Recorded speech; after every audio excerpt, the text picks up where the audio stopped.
विद्यार्थी मित्रांनो, आज आपण एक अंकी बेरीज बघणार आहोत। म्हणजे एक अंकी संख्याची बेरीज बनणार आहोत। बेरीजला अधिक पण म्हणतो आपण, मिळवणे म्हणतो किंवा इंग्लिशमध्ये ॲडिशन म्हणतो, ॲड करणे। तर या ठिकाणी बघा, आपण उदाहरण घेऊ। 2 + 3 हे उदाहरण आपण बघणार आहोत। आता पहिलीचे मुलं असले त्यांना आपण मोजून दाखवू शकतो। आता या ठिकाणी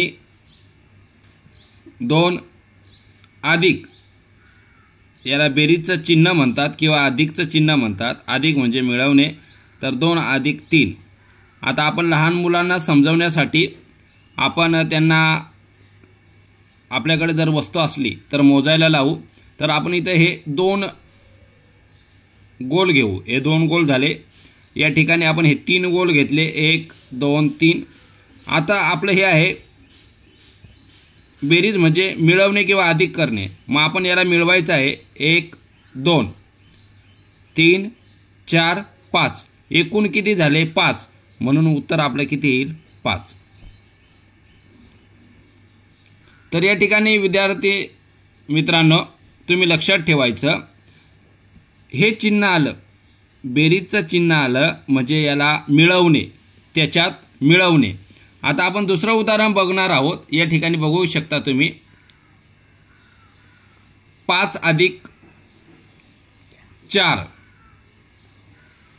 हे बरोबरचं चिन्ह आहे। आता आपण 5 अधिक, हे चिन्ह अधिकचं किंवा बेरजेचं चिन्ह याला म्हणतात आणि इंग्लिशमध्ये याला ॲडिशन म्हणतात, ॲड करणे म्हणतात। ॲडिशनचा सिम्बॉल आहे। तर 5 + 4, आता आपण 5 लाईन घेऊ म्हणजे रेषा घेऊ। 1 2 3 4 5। इथं आपण 4 लाईन घेऊ, 1 2 3 4। आता ह्या सगळ्या आपल्याला काउंट करायच्या आहेत। मग 1 2 3 4 5 6 7 8 9। आता हे सगळं मिळवल्यानंतर किती झाल्या? 9, म्हणजे आपलं उत्तर काय येईल? 9। तर विद्यार्थी मित्रांनो, इथे लक्ष द्यायचं, बेरीज म्हणजे मिळवणे, त्याच्यात ॲड करणे, म्हणजे दोन्ही संख्या आपल्याला मोजायच्या आहेत। या ठिकाणी एक्झाम्पल आपण घेऊ। 3 + 6 बरोबर। आता हे आपलं पहिलं उदाहरण झालं, तर हे दुसरं झालं, तर आणि हे तिसरं आहे। आता या ठिकाणी 3 + 6 आहे। तर या ठिकाणी आपण 3 चेंडू घेऊ, 1 चेंडू 2 चेंडू 3 चेंडू। हे 3 चेंडू झाले। खाली आपल्याला 6 संख्या आहे, म्हणून 1 2 3 4 5 आणि 6।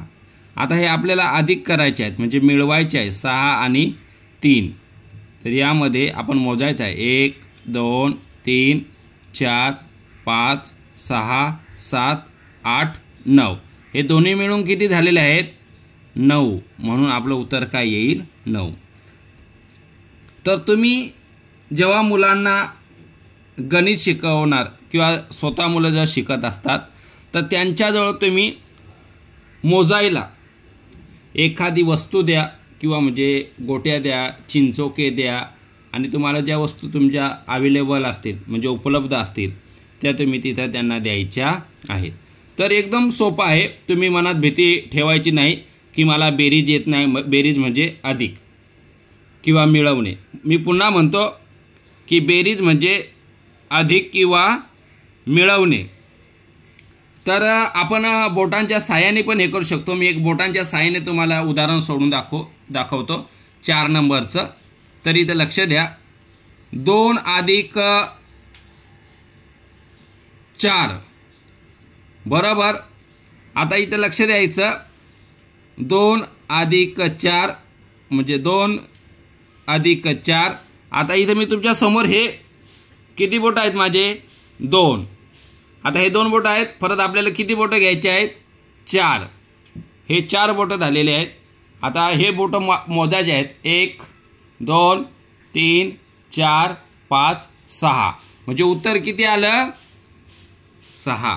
बघा किती सोपं आहे. आपल्याला एक अंकी संख्याची बेरीज एकदम सोपी आहे आणि तुम्ही ती एकदम न चुकता करू शकता. फक्त तुम्ही लक्षपूर्वक हे लक्षात ठेवायचं की बेरीज म्हणजे मिळवणे, म्हणजे असलेले वस्तू दोन्ही एकत्र करून त्यांना मोजणे, त्याला बेरीज असे म्हणतात. आपण एक लास्टचं उदाहरण इथं बघू. बघा 5वं, थोडं मोठं घेऊ आपण. 7 + 8, इंग्लिशमध्ये 7 म्हणतात, 8. आता इथं आपल्याला 7 + 8 बघायचं आहे. आता 7 + 8, आता इथं आपण स्टार घेऊ. 1 star, 2 star, 3 star, 4 star, 5 star, 6 star आणि 7 स्टार झालेले आहेत. आता इथं आपल्याला 8 स्टार घ्यायचे. 1 2 3 4 5 6 7 8. आता हे दोन्ही आपल्याला मिळवायचे आहेत. 1 2 3 4 5 6 7 8 9 10 11 12 13 14 15. म्हणून आपलं उत्तर किती आलेलं आहे? 15. किती आलेलं आहे? 15. तर विद्यार्थी मित्रांनो, पुन्हा मी तुम्हाला सांगतो की बेरीज म्हणजे मिळवणे, दोन्ही संख्या मोजणे. कारण एक अंकी संख्या 1 पासून 9 पर्यंत असते. पुन्हा म्हणतो, एक अंकी संख्या, बघा इथं मी पुन्हा लिहू, आपल्याला इथं आपण लिहू. एक अंकी संख्या ही एक्झाम्पल घेऊ, उदाहरण. एक अंकी संख्या ही 0 पासून सुरू होते. 0 1 2 3 4 5 6 7 8 9. तर हे आपल्याला मोजायला किंवा मिळवायला एकदम सोपं असतं. तर ह्या एक अंकी संख्या आहेत. कधी कधी आपल्याला उदाहरण असं पण येतं की इथं आपण एक उदाहरण 6 नंबरचं बघूया की 9 + 0. 0 म्हणजे 9 आहे. तर 9ला +0 केलं किंवा कोणत्याही संख्येला +0 केलं तर उत्तर तेच येतं. म्हणून आपल्याला उत्तर इथं काय येईल? 9 येईल. तर अशा प्रकारे तुम्ही मुलांना अधिकचे उदाहरणं शिकू शकता आणि खूप सोपी पद्धत आहे. तर तुम्ही अशा पद्धतीने तुमच्या मुलांना शिकवा. धन्यवाद. तुम्हाला जर व्हिडिओ आवडला असेल तर नक्की लाईक करा, शेअर करा आणि सबस्क्राईब करायला विसरू नका. धन्यवाद.